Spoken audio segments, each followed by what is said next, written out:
Okay, ladies and gentlemen, let's have a look at the compiler. So the way the compiler works is as following.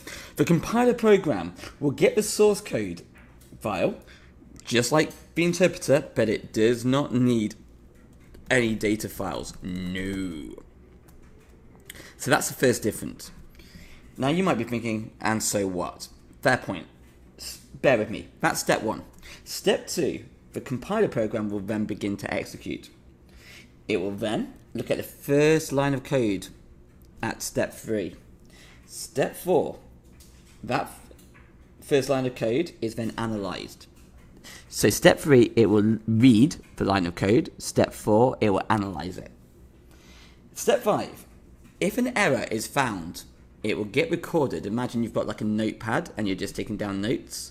It will jot down that an error has been found, but nothing will happen.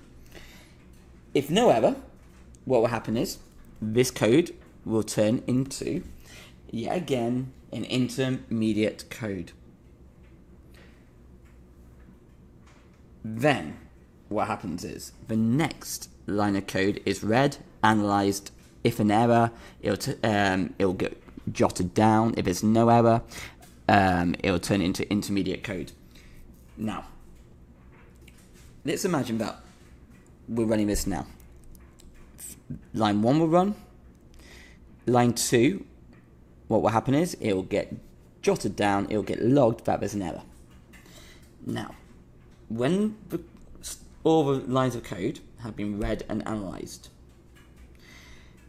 one of the following two things happen.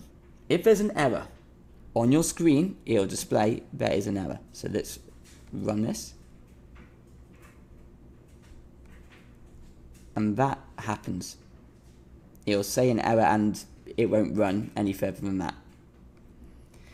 If there's no error, what will happen is the whole source code, so that's basically all our code, that gets turned into intermediate code and is then converted into object code.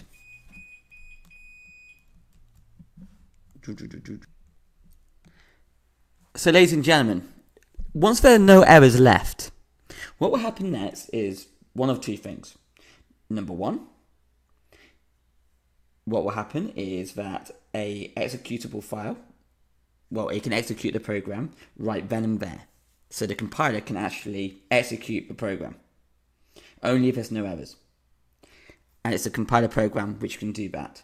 Or, step 2, the object code could be stored, and let's imagine locked away, and is then executed later.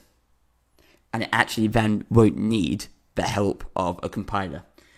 Because if you remember how object code can also be turned into an executable file, think back to the previous videos, how can it be done that?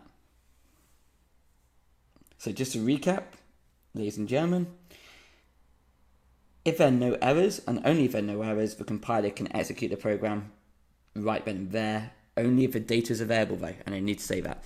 If the data is available, the compiler can execute the program. However, if you choose not to execute it then and there, and just keep it as object code, you can then turn it into an executable file later at your own choice.